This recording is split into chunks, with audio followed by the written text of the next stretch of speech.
नमस्कार दोस्तों। जैसा कि आप सब जानते ही हैं कि मिथुन राशि वाले लोग बहुत ही सीधे साधे होते हैं। हर कार्य को बहुत ही सोच समझ कर करते हैं। ये लोग ज़्यादातर दो काम एक साथ करते हैं। इनका रुझान बिजनेस की तरफ ज़्यादा रहता है क्योंकि इन पर बुध ग्रह का प्रभाव रहता है और बुध वाणी का, चंचलता का और बुद्धि का भी कारक है। जिस वजह से मिथुन वाले लोग ज़्यादा बोलने वाले, चंचल और बुद्धिमान भी होते हैं। इनको लोगों के बीच में बैठना ज़्यादा पसंद रहता है।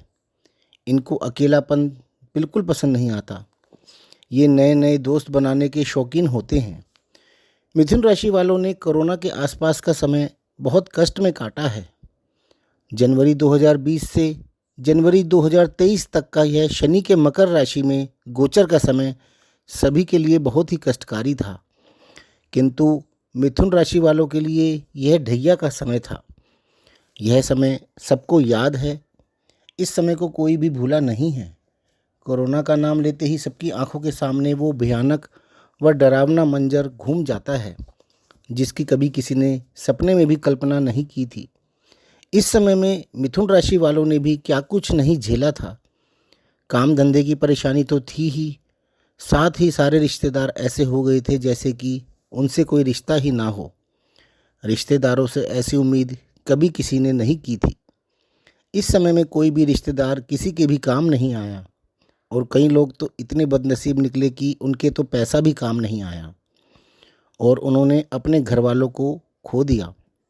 किसी किसी का तो पूरा परिवार ही ख़त्म हो गया और उन्हें कंधा तक नसीब नहीं हुआ। इसलिए दोस्तों, हमें हमेशा अच्छे कर्म करते रहना चाहिए क्योंकि शनि की ढैया व साढ़े साती का समय हमें हमारे कर्मों का फल मिलने का समय होता है। अब यह समय जो कि शनि की ढैया का समय था वो तो जैसे तैसे कट गया। साथ ही 17 जनवरी 2023 को मिथुन राशि वालों की ढैया भी समाप्त हो गई थी। उसके बाद से आपकी अभी तक ना तो कोई ढैया चल रही है और ना ही कोई साढ़े साती चल रही है। 17 जनवरी 2023 से 29 मार्च 2025 तक शनि का गोचर कुंभ राशि में चल रहा था। यह समय भी आपके लिए ढैया व साढ़े साती से मुक्त था और 29 मार्च 2025 से शनि मीन राशि में गोचर कर रहे हैं जो कि आपकी राशि से 10वीं राशि है। यानी यह समय भी आपके लिए ढैया व साढ़े साती से मुक्त है। यहाँ पर शनि 3 जून 2027 तक रहने वाले हैं।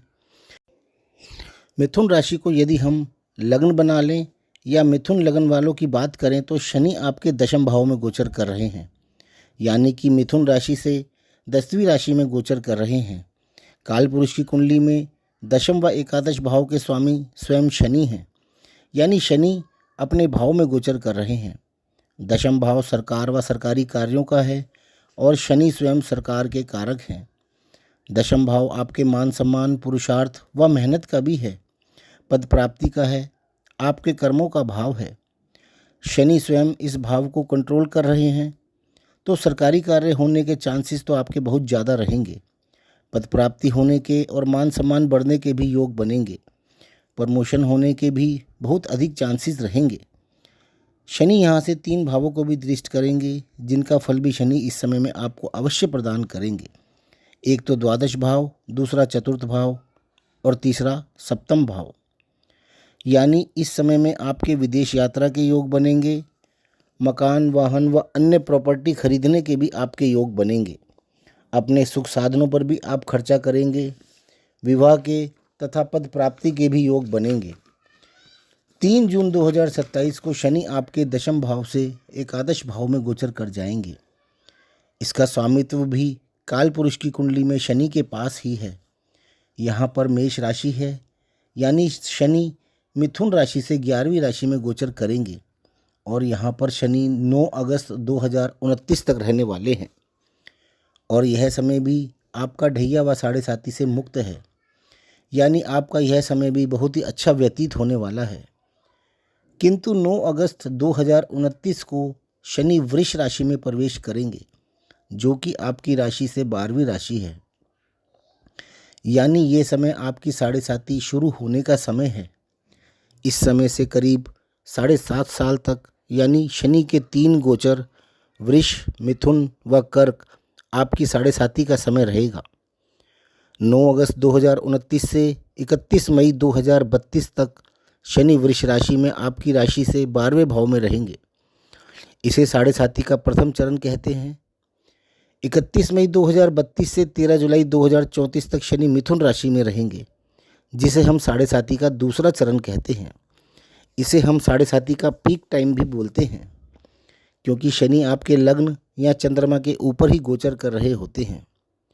13 जुलाई 2034 से 27 अगस्त 2036 तक शनि कर्क राशि में आपकी राशि से दूसरी राशि में आ जाएंगे। इसे साढ़े साती का तीसरा चरण यानी उत्तरायण भी कहते हैं।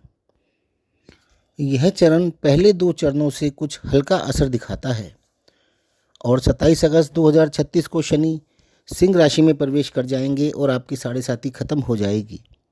अब इन 3 चरणों को थोड़ा अच्छे से समझते हैं।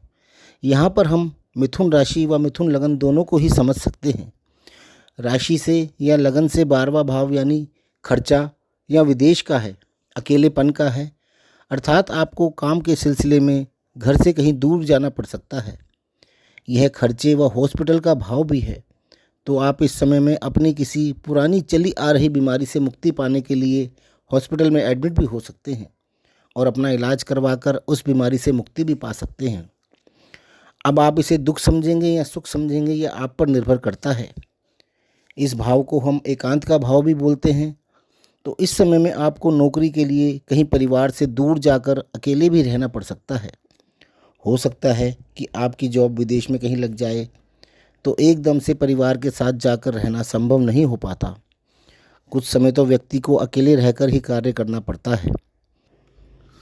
दूसरा चरण यानी आपकी चंद्र राशि पर या आपके लगन में शनि का होना है।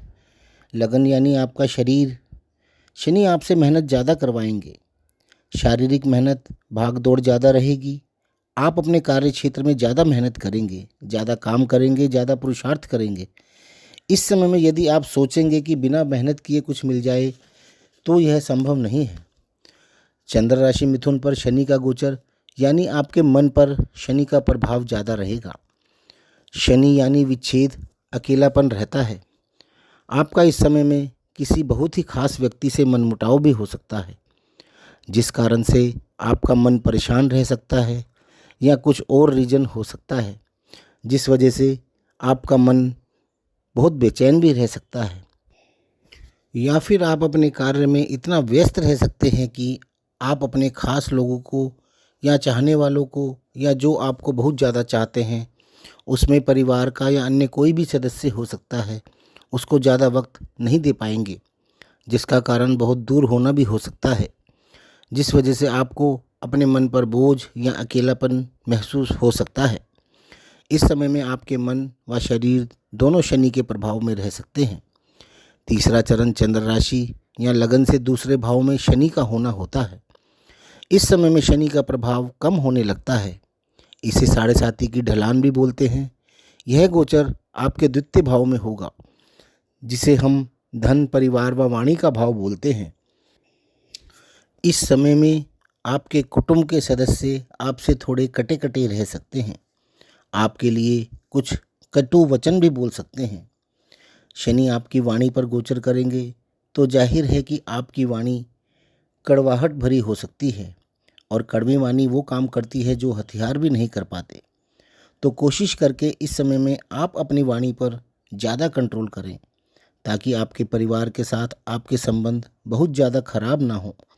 बाकी समय तो अपना खेल खेलकर ही रहता है, किंतु आप इस समय में भगवान का नाम अवश्य लेते रहें और अपने कर्म अच्छे रखने का प्रयास करते रहें।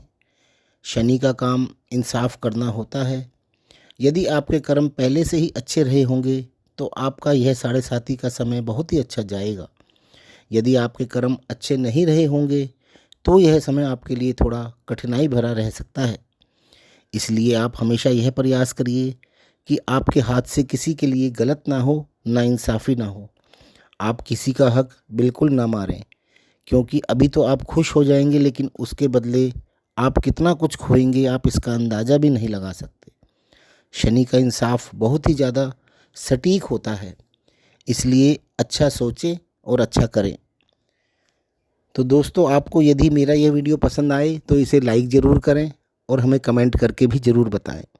और साथ ही हमारे चैनल को आप सब्सक्राइब भी कर लें ताकि आपको हमारे सारे वीडियोज़ का नोटिफिकेशन मिलता रहे। धन्यवाद।